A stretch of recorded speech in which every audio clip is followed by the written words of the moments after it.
This program is designed to provide general information with regards to the subject matters covered. This information is given with the understanding that neither the hosts, guests, sponsors, or station are engaged in rendering any specific and personal, medical, financial, legal, counseling, professional service, or any advice. You should seek the services of competent professionals before applying or trying any suggested ideas.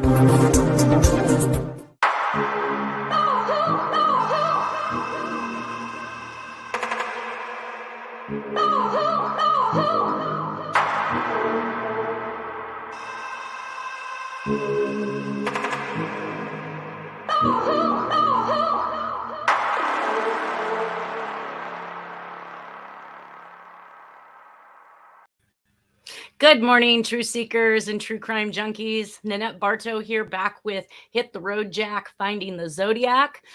Today we will have Nolan Del Campo, attorney at law, and Harriet Suchet, our coder of our decoder, should I say, of codes for the Zodiac case. I'd like to welcome them to today's show. Good morning again. Good morning. No more long hair, everybody. I know. Audio sync. Mm-hmm. What's that? Seems like there's a little bit of a lag. I think that's on lag in my audio. Yeah. Okay.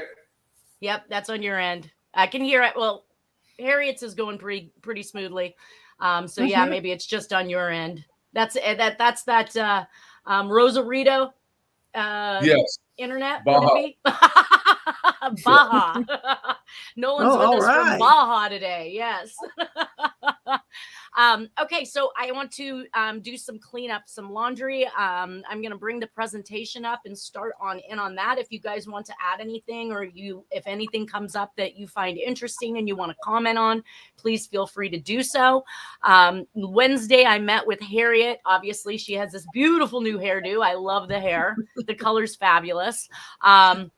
At any rate, I had seen some of the information that I'm going to show you guys now a couple years ago when Harriet actually retrieved it from an individual, which was an interesting story in itself. Dennis Kauffman had a bad habit of losing his storage sheds, as well as Jack leaving things in other states in storage sheds.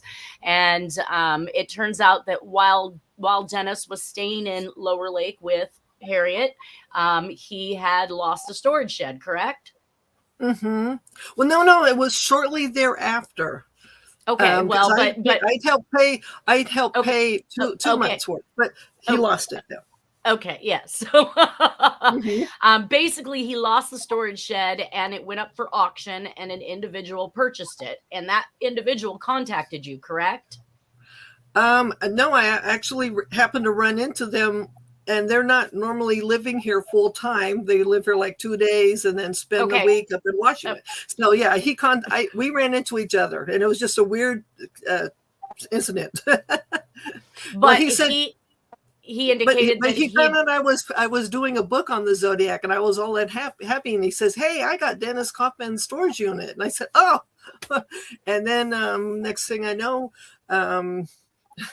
It became ridiculous for the first week because he wanted $50,000 for the storage items.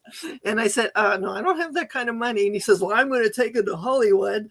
And, I said, good luck with that, because they're going to try to kill you. And this is a tough guy. He's like a biker. He's skinny, but he's a tough guy. And then so he goes down there, and then he finds out that there's some unscrupulous people, and I thought I was never going to hear from him again. I get this phone call. I think it's the people that are going to take down my tree. The PG&E people were going to take down a tree, and it turned out to be him. And he's a really nice guy now, but he's panicking. Okay. I know. I didn't want this to become the whole topic of the conversation, but basically he reached out to you and sold you back Jack and Dennis's stuff, right? So that's where that's where all of the stuff that I'm about to talk about right now actually came from. So it made its way back into your hand in who knows. I was so happy to have it. Yeah, exactly. just It was to have something that used to be here in my because my property burned down, so I felt so good having something that used to be here. Yeah.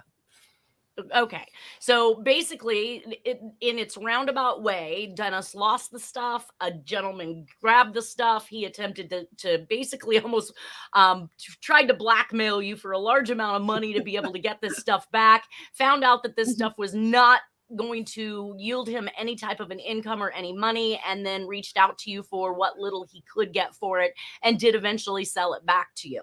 And that's the stuff that we're looking at now. And it is a box of Dennis's works while he was going through the case himself, and some of Jack's actual information. So some of the things I wanted to clear up on the laundry list were some of the things that I actually found in this box, the stuff that I brought with me this last week. And we did find actually a business card of the U.S. Battery and Electric Company from Austin, Texas, which does prove that Jack, and it says Jack W. Tarrance, owner. So it does show that he owned this business in Austin, Texas.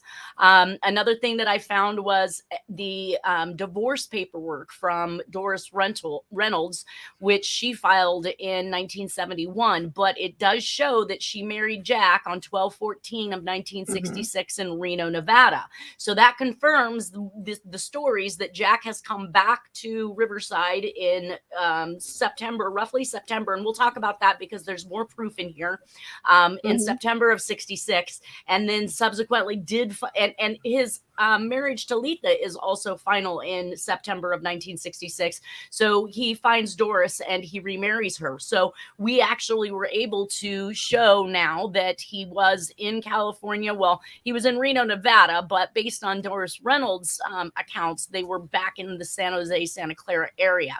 So the next thing I found was the original marriage certificate to Doris Reynolds. And he's listing himself in 1964 as a resident of Cupertino, California, and Doris is listing herself, I wanted to say, in San Jose, California. So she is back in San Jose. That's where Jack finds her. He claims that he's in Cupertino, but we don't show any address for him in Cupertino. I wish I had more of that information. But what this did show is that proof that Jack had married Doris in 1964 before he was divorced from Letha, which means he committed bigamy. He's now married to two people at the same exact time. And of course, on December 28th of 1964, approximately 16 days after he marries Doris Reynolds, we see that Letha files a divorce request on December 28th of 1964, citing extreme cruelty. Now, I had thought she had filed on February 6th of 1965, but it turns out that there was an interlocutory decree that was actually, what is that, Nolan? An interlocutory decree? Oh, are you there, Nolan? I don't know if he's hearing me. Must be a lag on his end. Okay. Anyways, so basically there was an interlocutory decree that was filed on February 6th of 1965, and then the actual divorce itself became final on September 12th of 1966. So just like I had stated, Jack is now back after September of 1966 when the divorce is final. He's back to find Doris to marry her. This was one of the pictures, Harriet, that I about fell over. It's tucked inside of the sheet protectors. It had another document over the top of it. And for whatever reason, when I pulled that document, I could see on the back side that there were images. So I pulled that out and I about fell out of my chair when I saw this. This picture says Jack is working on his teleprinter in 1962. We talked last week in regards to the Sherry Jo Bates confession letter having been typed up on teleprinter paper. It didn't indicate that it was on a teleprinter that was the actual device that typed it, but now I'm starting to believe that that's exactly how he typed up these letters, is on this teleprinter. And I had indicated that ham radio operators would have experience with the teletype or the teleprinter, and we knew that Jack ran the ham radio. And I knew that there was a probability he was familiar with this machine. What I didn't know is that he actually owned one. So 4 years previous to the confession letter coming out, we now have a picture of Jack working on his own teletype or teleprinter, which is basically what that confession letter was done on. Dennis didn't Look at know the telephones. Yeah. It looks like he's got a couple of numbers that he could send stuff to. If Probably. I remember, because I can barely see the wires, but it looks like it's hooked up. That's my educated guess, that there was like a version, like I did find out years ago, that a teleprinter or teletype was kind of like a version how you fax things, but you sent it that way. Correct. So, Correct. Yeah. Yes. It was over lines, and it was almost immediate. They could get their information back and forth. Mm-hmm. The newspapers used it. The government used it. Definitely. The law enforcement used it. You name it. Everybody. And so here's Jack in the middle of some of the latest technology in 1962 that most of us didn't have access to, which is just another shoe in for him being the Zodiac. And obviously the killer of Sherry Jo Bates. But like I said, I nearly fell out of my chair when I saw this, because we just finished. And here's the other thing. I mean, in 1962, like I said, Jack seemed to be on the top of all the latest technology. He knew how to use computers. He knew how to write code. He knew how to do all of this stuff. Well, all right. Can I quickly interject, because to get people to understand this currently, how this is done, if you get one of the latest TV channels, which is, I think, FETV, they run Mannix, the TV show, which shows versions of this, but only major corporations and governments had those, and they used machines. This is a little bit earlier, 1962, but people today could watch that show and get an idea of how this was done, especially the earlier Mannix episodes. You see it, in action. So he's involved with something very, very wealthy, very big. He's involved. Yeah, he's definitely involved with a whole lot of things, considering half the time he didn't have real jobs. But we do know that in 1962, he was working for General Electric, the nuclear power plant in San Jose. So we know that he was making good money at that time. And that's maybe when he obtained some of these machines. At any rate, we are now back to the claims of the Zodiac Killer facts website, which, again, I caution people. It says that it's not to be trusted. My browser warned me of it, but it does say that this particular website is powered by GovPress, the WordPress theme for government. I caution anybody that is looking at any website that indicates that they're telling you the truth about this case, that even alludes to the fact that they're involved with the government. Anyways, this gentleman on this website claims to have found the non-existent Patricia Houts, as we had talked to before, and that Riverside PD and many others could not find anybody named Patricia Houts at the time. So it was thought that this was an anonymous letter. The person was using an alias and wasn't writing wasn't writing it with the knowledge of being the person that it was supposed to be. So that it was assumed that they had written anonymously underneath an alias that wasn't real, because nobody could find this Patricia Houts. But now all of a sudden we've got on this website this gentleman claiming he found a Patricia Houts.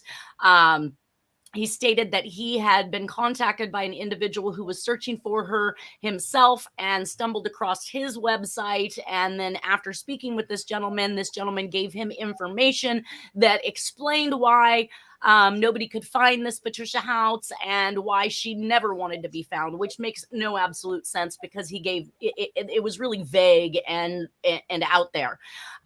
Anyways, we know that the Riverside Police Department could not find a Patricia Houts, but this guy says he spent hours with the attendance office down at the Riverside Community College and couldn't find the Patricia Houts he was looking for, almost to indicate there were more than one, when nobody could even find so much as one. So I find that in his message about this girl, that the handwriting and the self-acknowledgement from this female is lacking in both areas. So again, be very careful of what this website is attempting to sell you. So I wanted to comment first off that this is a horrible scan to work from. The quality is so low that you cannot enlarge it to see fine detail, like what we can see over here in Jack's handwriting. We can see the word removed. This is a scan that I completed at a high resolution, and it allows me to see every bit of the detail in the handwriting. Once you blow these images up, with the exception of the one that says kitten, pretty much everything becomes pixelized and blurry, and you can no longer see fine detail.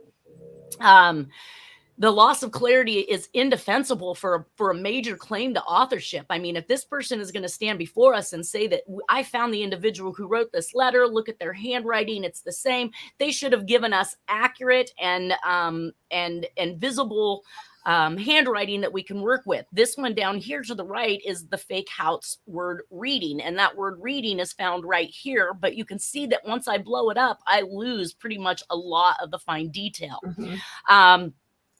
So the loss of clarity, like I said, that's indefensible. You can't defend that this handwriting is that of Sherry Jo Bates, or I'm sorry, of Patricia Houts that wrote this letter, if you can't even make it out. The Zodiac Killer facts failed to show all the handwriting on the envelope as it pertains to this questioned document, and failed to request any known exemplars of alike writing in order to make an identification. The 3 letters he quotes are the same, are actually very different, as you will see in the next slide. Zodiac Killer facts failed to obtain quality or quantity. So before making the assertion of authorship, he should have at least asked them to write the envelope as if they were writing it yet again, and all of the information, not just this portion that he cherry-picked, the press states. I've already seen in a couple cases where they have taught the individual who's making the claim their dad was the Zodiac how to write like the Zodiac. So I am under the impression that this person was also asked to write these things in a way that would be similar to this envelope. I have no idea. I do know that this is actually the whitest 1967 textbook I have ever seen in my life. I mean, that is an extremely white, clear paper. So I have to question, is this really a 60-year-old document, right? Let's see. His own website says that the Patricia Houts acknowledged mailing letters to the newspapers back in that day, but he didn't say that she said, heck yeah, I sent that in regards to a major murder case. No one forgets writing in regards to a major murder case, including stating something like, wouldn't the information from the boy who turned killer be more interesting than the girl who died? I mean, are you serious? Who says this? Either way, the response that she only acknowledged mailing letters to the newspapers back in that day was not a solid, yes, I did this. And I don't see anywhere on his website where she ever exclaims, yes, I did this.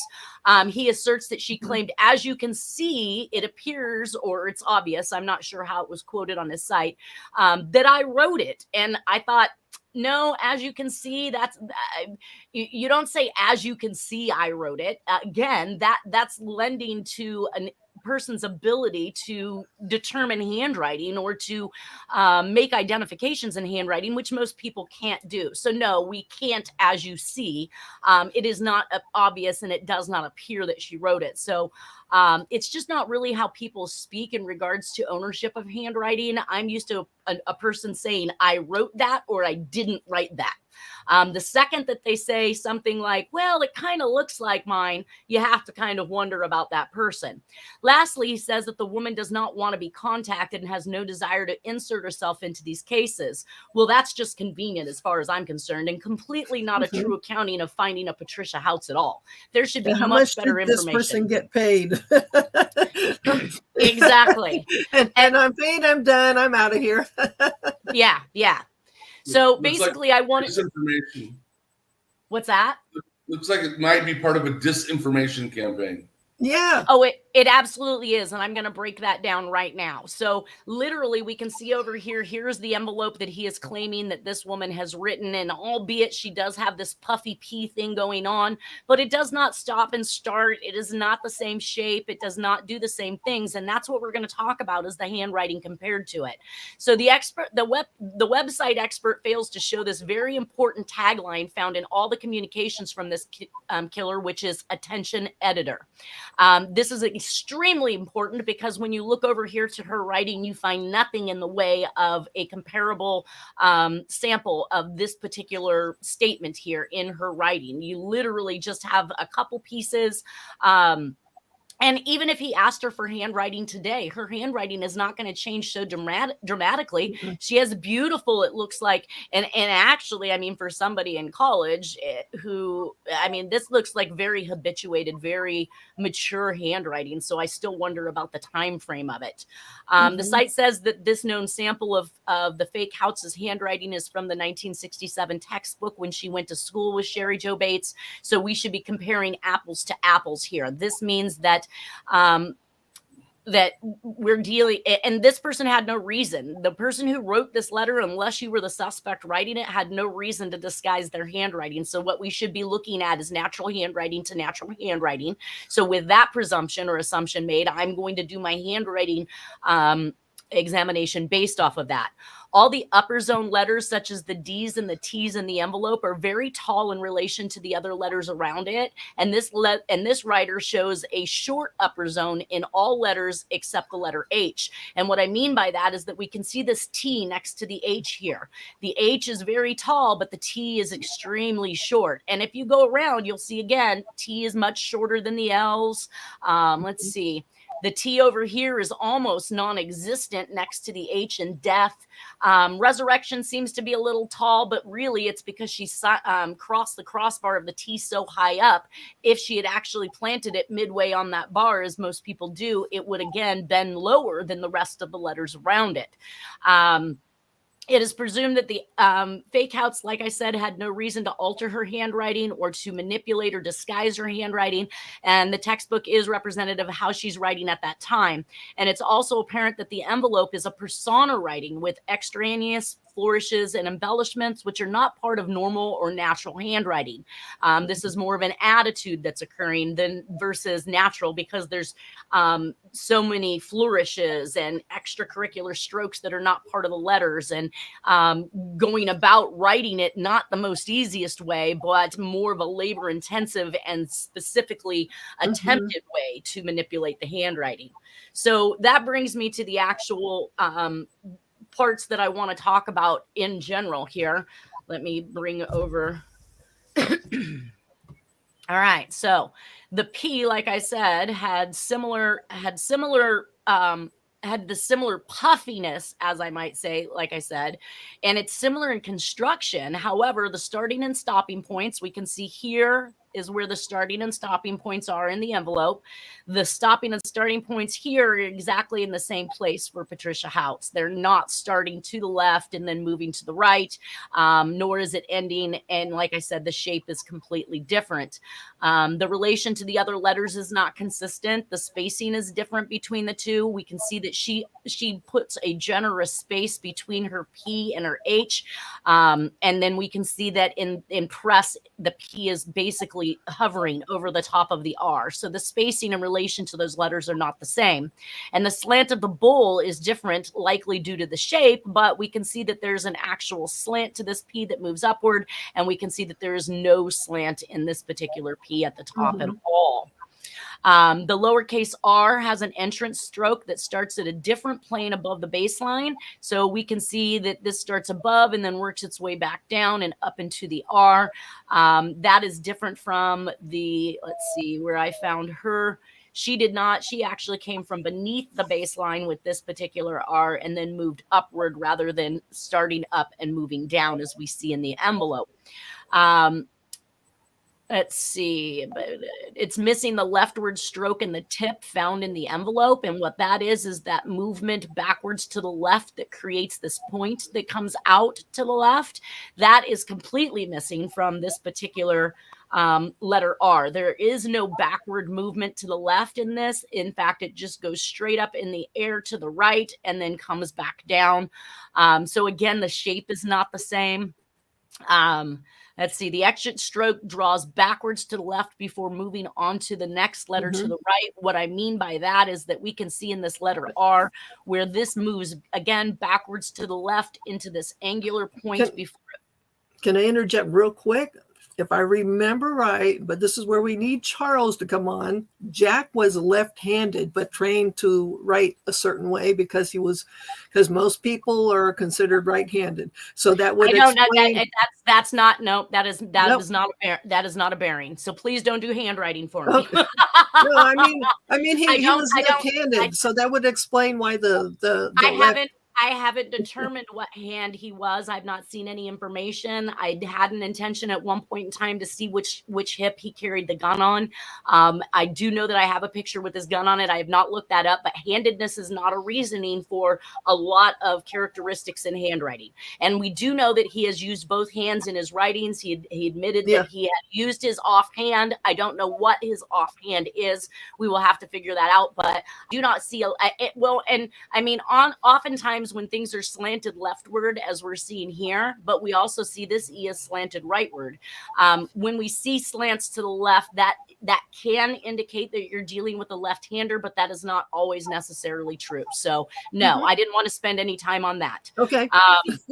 The exit stroke draws backwards to the left before moving on to the next letter to the right. And this does not happen in Patricia Haut's letter at all. We can see that her connection stroke from her R does not draw back to the left whatsoever. It literally just carries on out to the right. And that is consistent if you go through with look at the resurrection up here. Most of these are they're not literally making this connection backwards to these other letters as we see, and which, like you said, Harriet, it may or may not be, but I don't attempt to tell handedness when it comes to handwriting. I'm left-handed and I write perpendicular. So you wouldn't look at mine and go, oh, she's left-handed because she writes straight up and down. And that's something I've practiced on. And that's not by turning the paper.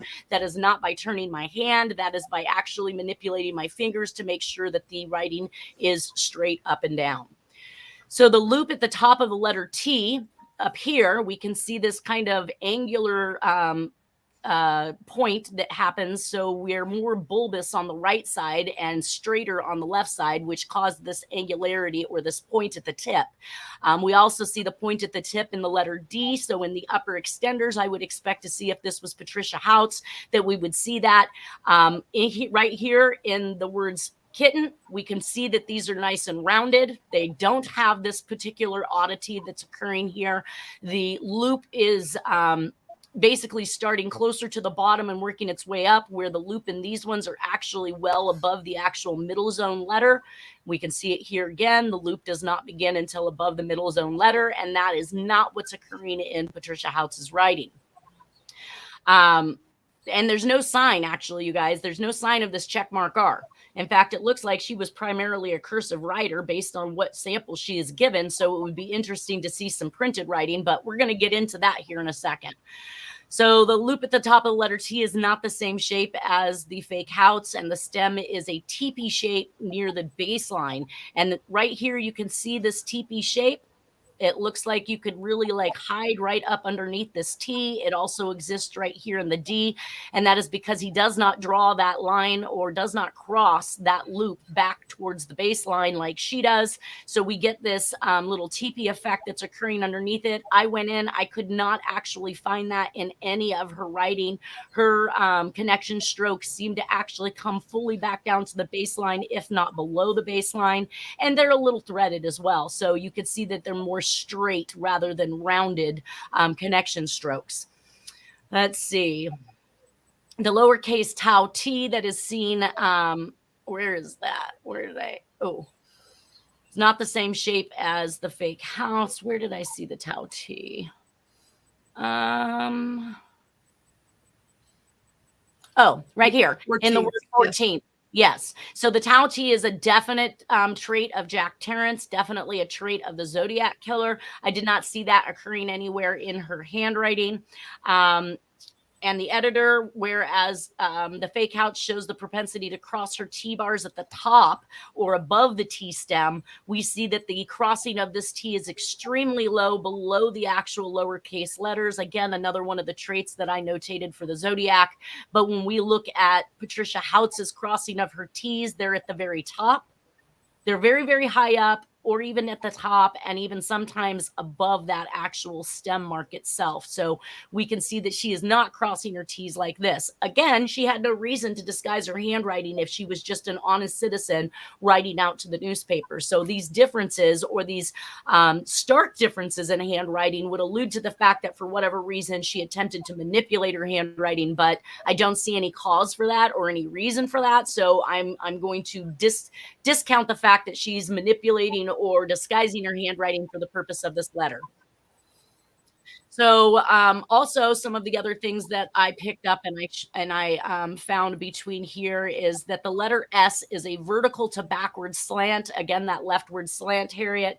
In overall stance, and the return exit stroke is incomplete, leaving a gap between them. So we can see right here how the S's do not complete themselves. They do not come back to touch the stem. That occurs in all three S's that are found here. And when you go through her S's and you look at hers, you will find that she closes them up. Let me see. Let me go backwards and see the bigger ones here. So let's go here. So we see S in resurrection. She completely makes a touchback. And in fact, her letter S is actually slanting rightward versus leftward. But everywhere I checked, she actually touched all the way back to the stem, not leaving this gap. So again, there's a difference. The loop in the R is elongated and thin. So we have a very thin top portion here. Hers is much wider and consumes a little bit more of the top line. Her stem goes all the way to the top, whereas this one stops short and does not actually touch the top of the R. Let's see, to the left of this. Oh, yes. And she also crosses back over to the left of the stem on both her K, even when she did it with a loop, and even when she did it with a straight stroke. And in the R, even though she rewrote over the top of this many times, we can still see all of this extra. The R looks faked.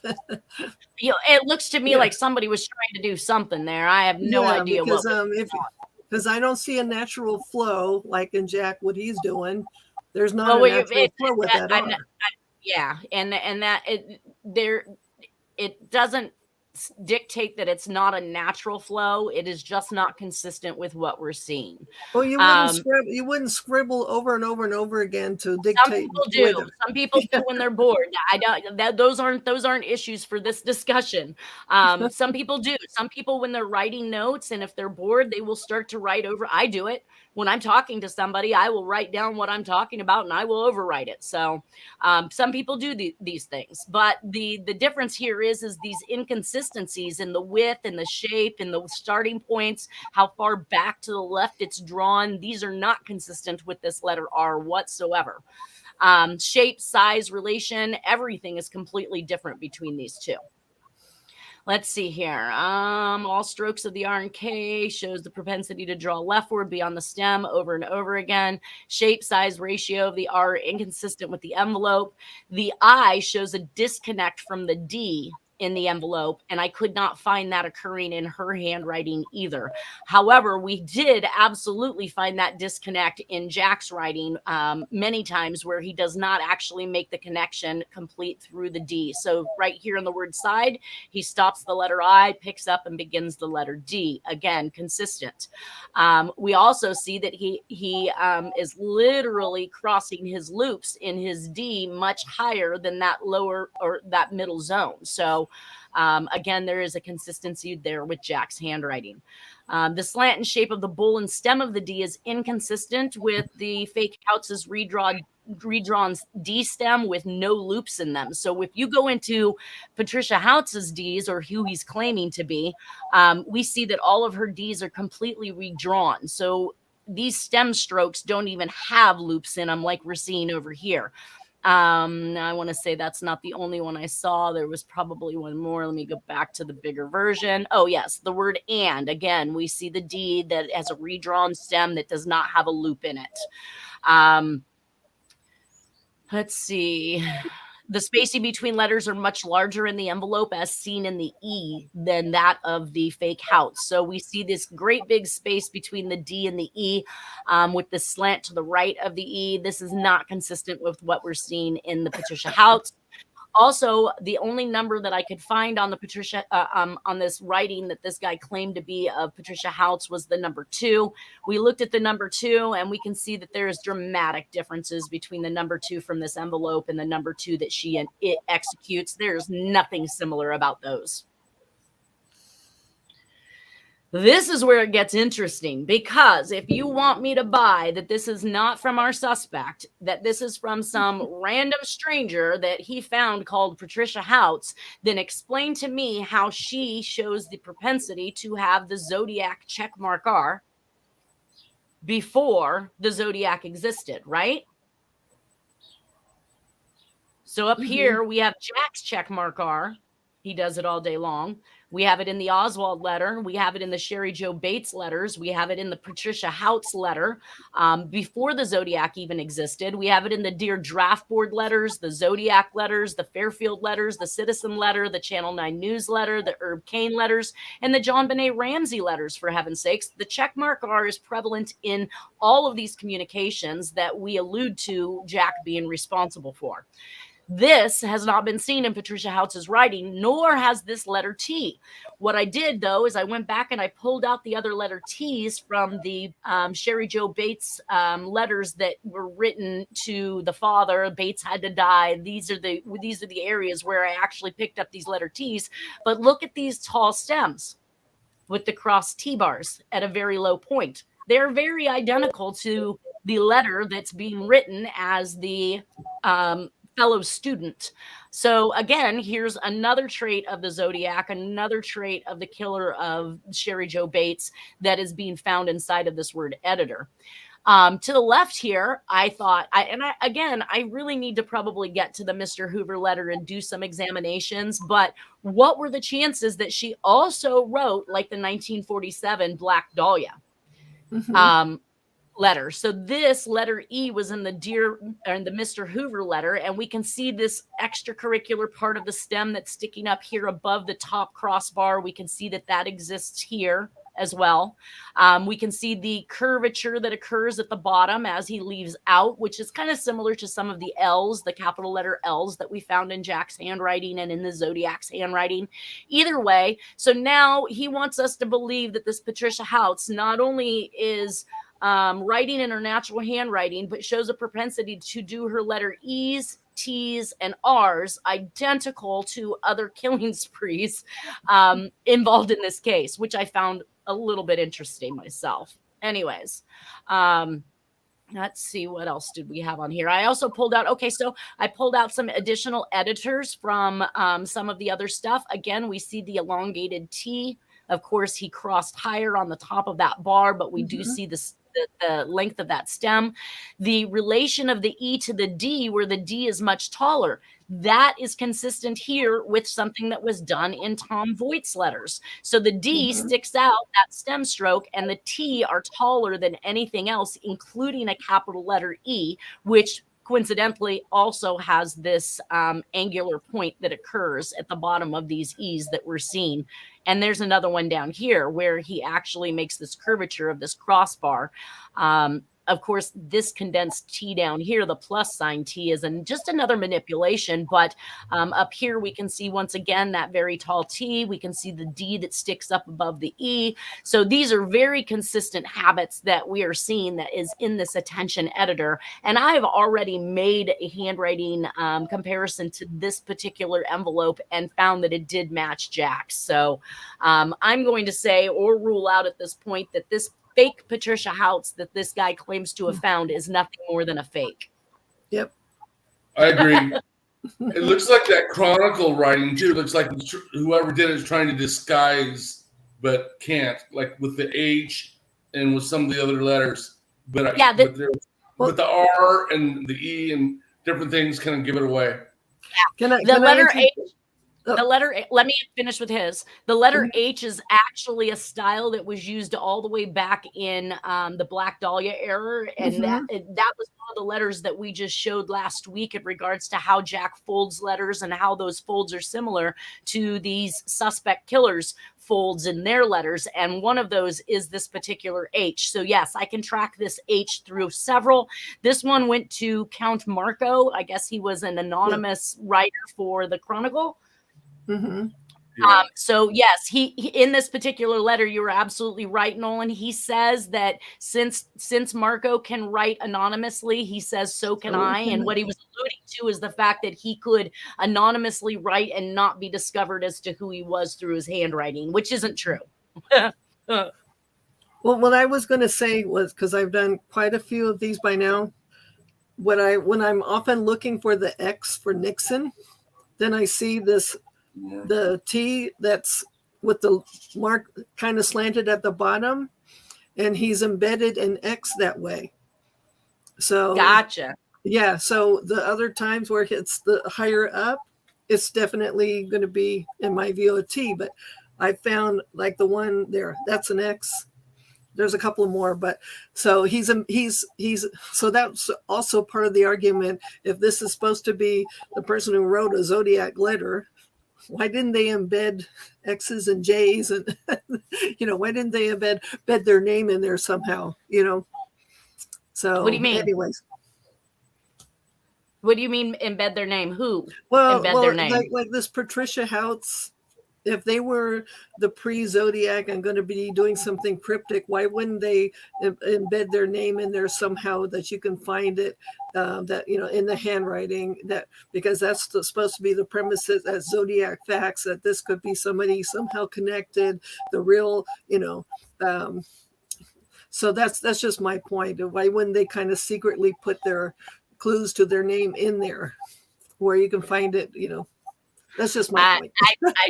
I don't know that was even a consideration for this particular envelope. It's the only handwritten portion of it because the rest is typed. So really all they had to do was address it to where it needed to get to. And I don't know if that left a lot of room for embedding anything. Again, I don't think that the individual that wrote, I don't think that this person that he claims that wrote this, that is really Patricia Houts. I don't believe that Patricia Houts exists. I think it is his way to try to distract or to remove this particular letter from the series or from the puzzle, because in doing so, it takes away that premise that this individual was a designed killer or a blueprint killer that was designed by the powers that be. And that's what we're finding Jack was. He was designed this way. Not that he didn't have killing in his blood. Don't get me wrong. I mean, he watched it as early as I think 5, but still. All right. So that takes me on to why we ended up on this guy's site to begin with, which is the postmarks. So back, one of the things that I actually thought was tickling is that we have talked about Jack being possibly an IRS goon, right? Mm-hmm. That he had also worked for the Treasury Department as an IRS goon. The Treasury Department was in the same building as the CIA. At one point in time before 2001, events took out building number 7 that nobody can explain how or why it imploded. But in that aspect, it destroyed absolutely everything that was in that building, including the Treasury and the CIA. We'll talk about that later. But I thought that it was also interesting to note that the post office is ran by the government as well. Obviously, it has monetary value in the making of stamps. Those are money. In the making of money orders, there is a good connection between the postal services and the Treasury and the IRS and the government. And so I kind of chuckled when watching The Blacklist. It's a Netflix original. If you want to see exactly what's been going on in our government, these are good renditions. They are obviously this filmmaker is being given these particular scenarios because they are true and likely accurate accounts of things that have occurred over the years in our government, in the CIA with covert operations. But I was tickled because they refer to the undercover task force location or building as the post office. That kind of gives me it gives me a little tickle, because I mean that we're literally finding there's a lot of postal involvement here, at least at a minimum, with the stamping of these letters, the wrong postage or no postage, and the incomplete addresses, and things are still getting moved around to where they need to be.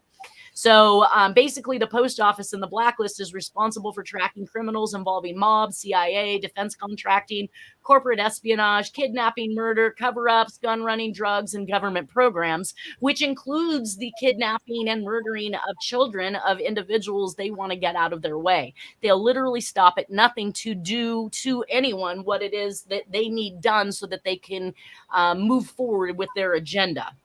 So cancellation machines have been used since 1862. We can see that up here. All mail collected from mailboxes or dropped into the post office receive a machined cancellation postmark.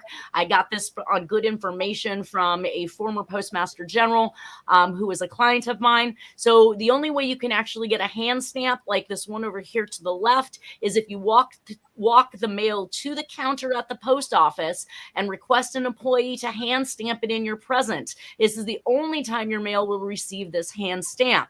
Hand stamps and machine receive dies on an annual basis that identifies the location, city, state, date, and sometimes the acronyms AM, PM, and or the time. These dies are replaced twice a day for the AM PM part, and the date is also changeable. So you can kind of see this insert over here. This one doesn't contain the AM PM, but you can see the edges or the outline of the die. So basically, they would just simply remove this portion and plop in the next day's date. So September 12th would be its own little die. So that also brought me back to, we were talking about the mint and the engraving, Harriet. You were talking about, who was it that did the engraving? Well, often it was the Bureau of Printing and Engraving, which is tied in with the Secret Service and the Department of the Treasury. So then there is a good possibility Jack had access to some of these things. I have one decode that says that it was specifically done through a government arm that was tied into one of the presidents. So yeah, he just had access to all of this. He was an IRS goon, so he was privy to a lot of items. That's kind of my thought. Like James Bond of the USA. I kept trying to wrap my head. Yeah, I kept trying to wrap my head around how he had access to this stuff. But honestly speaking, considering the entities that we've been talking about responsible and part of what's going on, I think that he likely did have access or some go-to. Like Nolan, you were talking about last week how they put CIA operatives and people into power positions, and they would be postmaster generals or captain of the fire department or running some portion of the newspaper, correct? Newspapers, media, law enforcement, all kinds of different organizations of influence. So Jack likely or may have, and I think the individual who ran that particular newspaper was a former FBI agent in the Riverside area. So that does help to show people that we're not just making things up. This isn't a conspiracy theory by any means. This is actually true that these people held positions in areas where when the information came in, they could quickly get it back to the government as soon as possible. So I do show that there's a desensitization that goes through the news and the TV and the media, giving us small truths, using movies and books from people they gave, I think, the information to before the public is made fully aware. And some of those I talk about is Man Ray's actual rendition of the bisected body just within, I think, weeks or so, maybe a year of Black Dahlia actually being cut. And that picture had never been released to the public. So again, Jack on the know, Yeah, I was talking with Juan, the person who runs the program for us, and he talked about a movie called Contagion, which actually explains COVID from the beginning. So again, give us a little information so that when it hits us, it's not something so outrageous or far out there that we can't suck down what they're trying to tell us. So I do find that the Blacklist has some real things going on that we know nothing about, and technology we haven't seen yet, but this sells. Because it makes us go ooh and ah at the same time, desensitizing us just a little bit to that information. We've got about less than a minute. I really had hoped to kind of get through this a little bit further, but I suppose we can talk. Let me see, a couple seconds here. Really, the bottom line here is we are looking at the postmarks from the Sherry Jo Bates crimes or letters. This one being the November 1st, 1967 Patricia Haut's letter, which is what I was going after, and noting the differences between these particular postmarks. Also, the slant indicates via the Postmaster General that I spoke to that this was hand done. So we're going to have to pick up on this next week, you guys, and climb. I'm hoping. I'm hoping to actually jump in. I'm hoping to actually jump into the actual suspects that they have come out with for the last couple of years. But for now, you guys have a wonderful weekend. Take care, and we will see you next week. All right. Thank you. That's for sure. Bye-bye, Nolan. Bye.